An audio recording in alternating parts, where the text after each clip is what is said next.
সেটা জানাবেন অবশ্যই। আপনাদের জন্য যুদ্ধের 34 দিন বলা যাচ্ছে, 34 না 35 দিন, সবচেয়ে বড় খবর চলে এসছে।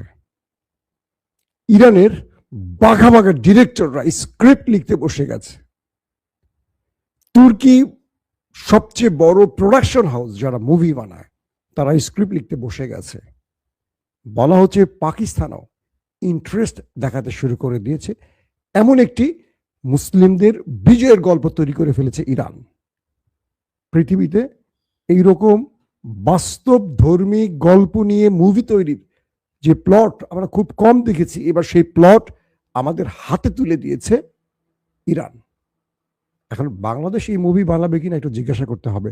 শাকিব খান থাকতে পারে এই মুভির নায়ক, বা অনন্ত জলিল, আর মিশা সওদাগর থাকবে। এই তো যে ছবি হলে গিয়ে দেখার মতো রুচি আমাদের হবে না।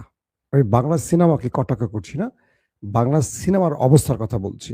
একজনই নায়ক বাংলাদেশে, ওই একজনই অভিনয় করে বছরে 2টা ছবি বা 1টা ছবি, এভাবে আমাদের সিনেমা হল টিকে আছে। তো যেই ভূমিকাটি দিয়ে শুরু করেছি এটা অনর্থক ভূমিকা, বাট আপনাদেরকে কেন ভূমিকাটি দিয়েছি, মূল প্রসঙ্গে টানার জন্য। মূল প্রসঙ্গটা কি আসলে? মার্কিন যুক্তরাষ্ট্রের বিশাল বাজেটের অনেক মুভি আমরা দেখেছি, তারা কিভাবে যুদ্ধক্ষেত্র থেকে বিজয় পায়, কতটা সাফার করে, কতটা লড়াই করে তারা বিজয় তুলে নেই, গল্পগুলো আমরা দেখেছি। এবার আমরা দেখব আমেরিকা কি করে ইরানের মতো একটি দুর্বল রাষ্ট্রের কাছে, মানে আমেরিকার তুলনায় ইরান কিন্তু দুর্বল, সেজন্য বলছি, কিভাবে পরাজিত হয় শুধু ইরানি বাহিনীর ইমানি শক্তির কাছে। আসেন গল্পটা শুরু করি, সিনেমার গল্পটা। হ্যাঁ, এটা কিন্তু সংবাদের খবর, কিন্তু সিনেমাটিক ভাবে আমি আপনাদের বর্ণনা করতে চাই। দৃশ্য 1, আকাশ ফুড়ে ধূপ ধূপ করে এগিয়ে আসছে মার্কিন বেশ কিছু যুদ্ধ বিমান। এর মধ্যে A-10, এর মধ্যে 10, এর মধ্যে রয়েছে আরো F-16, F-15, F-18। ইরানের আকাশে ঢুকলো, ভয়ঙ্করভাবে বোমা নিক্ষেপ শুরু করলো। ইরানের প্রতিরক্ষার টেবিলে বসে আছেন খুব গুরুত্বপূর্ণ কয়েকজন ব্যক্তি। রাডার সিস্টেম তাদের কন্ট্রোলে মেসেজ দিল। সেই মেসেজ ফাইনাল প্রোগ্রাম পরিচালকের কাছে পৌঁছে গেল, অর্থাৎ যুদ্ধের প্রোগ্রাম যিনি প্রধান তার কাছে। তিনি দেখলেন আমেরিকার বেশ কটি যুদ্ধ বিমান তাণ্ডব চালাতে ইরানে প্রবেশ করেছে, হরমুজ প্রণালী দিয়ে অতিক্রম করছে, এবং খুব পাহাড়ি বা পার্বত্য কয়েকটি অঞ্চলে সেই বিমানের অবস্থান। ইরান কি করলো? সেই প্রতিরক্ষা ব্যবস্থা থেকে শুট শুরু করলো। কিছুক্ষণ তাদের ক্লান্তি, চোখে মুখে ছায়া। প্রথম শুট লাগেনি, দ্বিতীয় শুটে লাগেনি, তৃতীয় শুটে সেই টেবিল থেকে একটা চিৎকার শোনা গেল, আল্লাহু আকবার। মার্কিন যুক্তরাষ্ট্রের ইতিহাসে পাওয়ারফুল যে যুদ্ধ বিমানগুলোর দুটো ভূপাতিত হয়ে পড়ে গেছে। সঙ্গে সঙ্গে ইরান তার কন্ট্রোল টাওয়ার থেকে তার সাপোর্টিং টিমকে বলল, দুটো বিমান পড়ে গেছে, পাইলটকে ধরো। কিন্তু জায়গাটা খুব দুর্গম। সেই দুটো বিমান, একটি 10, একটি A-10, সেগুলো একজন পাইলট পড়ে গেল সাগরে, ঝাঁপিয়ে পড়ল। আরেকজন পাইলট পাহাড়ি কোনো দুর্গম অঞ্চলে পড়ল। যেই পাইলট সাগরে পড়ল তিনি তার সাপোর্টিং টিমকে মেসেজ দিলেন যে আমি এই পজিশনে আছি। এটুকুই তিনি বলতে পেরেছেন। বলা হচ্ছে তিনি খুব ক্রুশিয়াল অবস্থায় আছেন, বাঁচবেন কি মরবেন এখনো কনফার্ম না। যে তথ্যগুলো পেলাম, পরবর্তী হয়তো আরো জানা যাবে বেঁচে গেছেন না মরে গেছেন। দ্রুত ব্ল্যাক হক হেলিকপ্টার নিয়ে চলে আসলো মার্কিন যুক্তরাষ্ট্রের উদ্ধারকারী টিম। একই সঙ্গে যুদ্ধ বিমান, রিফুয়েলিং ট্যাঙ্কার বিমান, দুটো ব্ল্যাক হক, সঙ্গে একটি যুদ্ধ বিমান, সঙ্গে রিফুয়েলিং ট্যাঙ্কার বিমান। ইরান সেগুলোকে টার্গেট করে আবারও শুট শুরু করলো। দুটো হেলিকপ্টার ব্যাপক ক্ষতিগ্রস্ত হয়ে পড়লো। ওই যুদ্ধ বিমানটিকেও হিট করলো, পালিয়ে চলে গেল। সেই হেলিকপ্টারের উদ্ধারকারী মার্কিন সেনারা প্রচুর আহত হয়েছেন বা অনেক আহত হয়ে পালিয়ে গেলেন। এরপর আবারও আসলো ব্ল্যাক হক, যুদ্ধ বিমান, রিফুয়েলিং ট্যাঙ্কার, সঙ্গে আরো দুইটি যুদ্ধ বিমান। ইরান আবারও শুট শুরু করলো। একটি যুদ্ধ বিমান আবারও ভূপাতিত হয়ে গেল, যুদ্ধ বিমান। হেলিকপ্টারের পাইলটরা কোন রকম জীবন বাঁচিয়ে চলে গেল। অর্থাৎ এই শ্বাসরুদ্ধকর অভিযানটি চলল সিরিজ, একটার পর একটা। আমেরিকার ভয়, এই পাইলটকে উদ্ধার করতেই হবে, এটি হবে যুদ্ধের টার্নিং পয়েন্ট। এরপর আমেরিকা তার আবারও বাহিনী পাঠালেন, সেই উদ্ধারকারী দল। এবার তারা আরো পাওয়ারফুল যুদ্ধ বিমান নিয়ে ঢুকলেন। ইরান আবারও অ্যাটাক করলো। অ্যাটাকের পর তারা আবারও ইরানের আক্রমণের শিকার হলেন। কোন রকম একটি জরুরি অবতরণ করলো, বাকিগুলি পালিয়ে গেল। বলা হচ্ছে দুটো ব্ল্যাক হক নাকি পড়ে গেছে। এটার উদ্ধারের পরে জানা যাবে, কারণ ওই জায়গাটা খুব ঘন বনাঞ্চল। পুরো দৃশ্যটা যদি এবার দেখেন, যে মার্কিন যুক্তরাষ্ট্রের 6টি বিমানকে ওপারে পাঠালো কে? ইরান। প্রথম দুটো, তারপরে একটা, তারপর দুটো ব্ল্যাক হক। এবং যারা উদ্ধারে এসে তাদের উপর এত বড় অ্যাটাক ইরান শুরু করেছে, টিকতে পারেনি, তারাও গুরুতর আহত হয়ে কোন রকম পালিয়ে গেছে। এই দৃশ্যটাকে আপনি একবার কল্পনা করেন। মার্কিন যুক্তরাষ্ট্রের পৃথিবী বিখ্যাত এয়ারফোর্সের সাথে, যাদের এয়ারফোর্সের খুব একটা বড় কথা আমরা শুনিই না, ইরান, তারা প্রতিরক্ষা দিয়ে অ্যাটাক করলো। ইরান বলল শত্রুকে চমকে দেওয়ার জন্য আমাদের কাছে আরো দুর্দান্ত প্রতিরক্ষা ব্যবস্থা আসছে, মানে আমরা রেডি করছি। আমেরিকা বলছে যে আমরা ইরানের সকল প্রতিরক্ষা ধ্বংস করে দিয়েছি, কিন্তু ইরান কি করে এত দ্রুত সেগুলো পুনঃসংস্কার করে মাঠে নামালো আমরা বুঝতে পারছি না।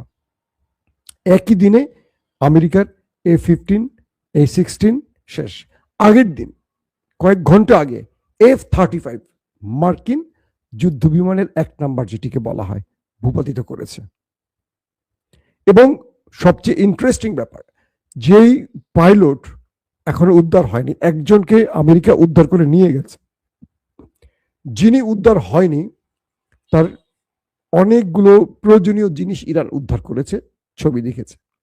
প্রথমে ইরান বলেছিল তাদের F-35 যে পাইলট, তাকে তারা পাকড়াও করেছে, কিন্তু এবার যে দুটো যুদ্ধ বিমান ওড়ানো হলো, বলা হচ্ছে একটির পাইলট নাই হয়ে গেছে আর কি, 3টির মধ্যে।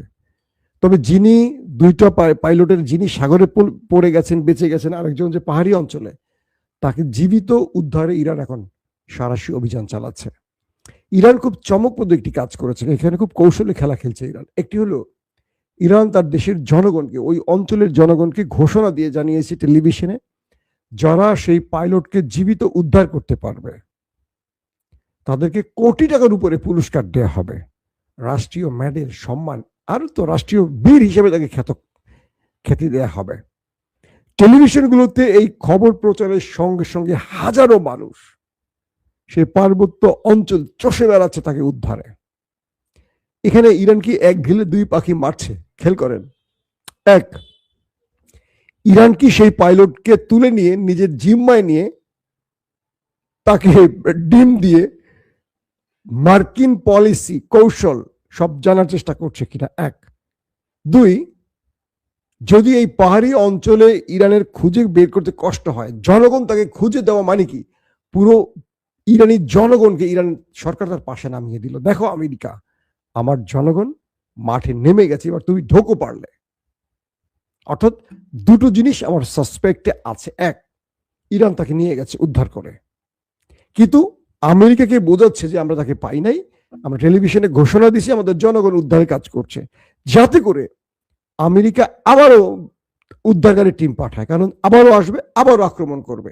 অর্থাৎ আমেরিকাকে আক্রমণ করে তার ফোর্স, মানে এয়ারফোর্সকে আরো বড় আক্রমণ করে আরো বড় খাজানা ইরান হাতে নিতে চাচ্ছে। আমি কি বোঝাতে পেরেছি আপনাদের? অর্থাৎ ইরান এখানে দুটো কৌশলে খেলছে। একটা হলো, যদি আমেরিকা আরো, কারণ আমেরিকা 4 দফা উদ্ধার টিম পাঠিয়েছে, 4 দফায় তাদেরকে হিট করে মোটামুটি ওপারে পাঠানো হলো।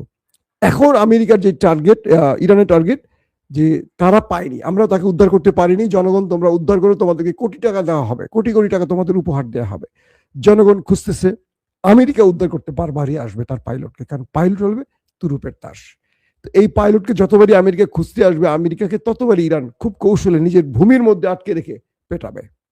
এক, অথবা ইরান এখনই ট্রাম্পকে বুঝতে দিচ্ছে না আমরা পাইলটকে ধরেছি, এই পাইলটের কাছ থেকে যেই যে তথ্য নেয়ার ইরান আগে নিয়ে নেবে, তারপরে এই পাইলটের মাধ্যমে দর কষাকষি শুরু হবে। ইরান বলবে যে হ্যাঁ আমরা পেয়ে গেছি, আমেরিকা এই পাইলটকে চাও, তুমি তাহলে ভাগো, তুমি ভাগো, গালফ থেকে ভাগো। মানে পাইলটের মূল্য হিসাবে, কারণ এই পাইলট একটা মিনিমাম মানুষ না, শুধু একজন একজন মার্কিন পাইলট এরকম না, তার ফ্যামিলি আছে, পুরো দেশ তার পক্ষে নামবে। এই মুহূর্তে আমেরিকা বড় ক্রাইসিসে আছে, পুরো দেশ ট্রাম্পের বিরুদ্ধে, 1 কোটির উপরে মানুষ রাস্তায় বিক্ষোভ করেছে 28 মার্চ। আপনারা জানেন ট্রাম্পকে নো কিংস স্লোগানে তাকে চলে যেতে বলছে, ট্রাম্পকে ক্ষমতা ছেড়ে। সো এই পাইলট যদি আটকা পড়ে, তাকে নিয়ে যে খেলাটা হবে, যে আমেরিকা ইসরায়েলের যুদ্ধে নেমে পাইলটকে আজকে শত্রুর সামনে ছেড়ে দিয়ে আসছে, তাকে উদ্ধার করতে পারেনি মিস্টার ট্রাম্প। তো এই জিনিসগুলো মার্কিন নাগরিকদের কাছে মরে যাওয়ার চেয়ে ধরা পড়া তাদের কাছে সবচেয়ে বেশি লজ্জার, অপমানের, কারণ তারা পরাশক্তি, 1 নম্বর রাষ্ট্র পৃথিবীর শক্তিধর। ইরানের কাছে তাদের এই পরাজয়টা আর্জেন্টিনার মেসির কি বলবো, বাংলাদেশের কাছে পরাজয়ের মতো। বিষয়টা বুঝতে পারছেন? তো আমেরিকায় ট্রাম্পের বিরুদ্ধে ব্যাপক বিক্ষোভ হবে, এই পাইলটের পরিবার তার বন্ধুরা সড়কে নামতে শুরু করবে, 1 জন 2 জন কোটি কোটি থেকে মিলিয়ন মানুষ, কি বলে বিলিয়ন মানুষ রাস্তায় চলে আসবে। বিলিয়ন তো নাই বোধহয়, বেশি বলে ফেললাম তো নাকি? তো এই পর্যায়ে এসে আমেরিকাকে সাইজ করবে ইরান।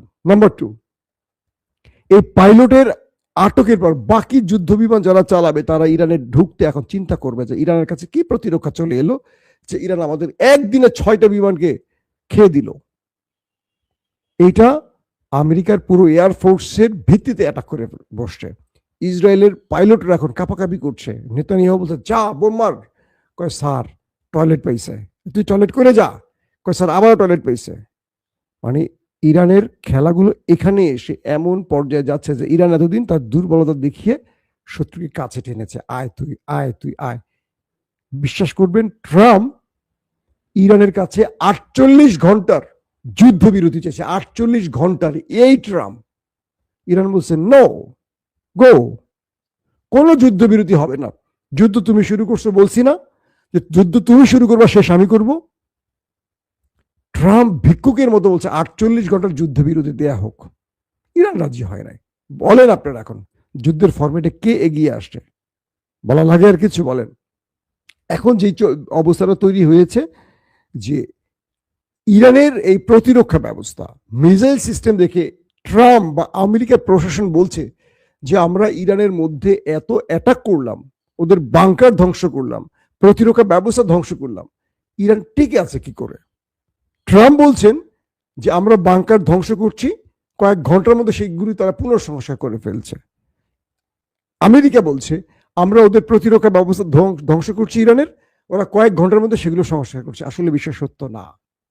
একটা প্রতিরক্ষা ব্যবস্থা মাসের পর মাস লাগে ঠিক করতে, কিন্তু ইরানের কাছে আসলে কি পরিমাণ প্রতিরক্ষা আছে, ইরান বাংকারের কতগুলো পথ খোলা রেখেছে ওরা জানেই না।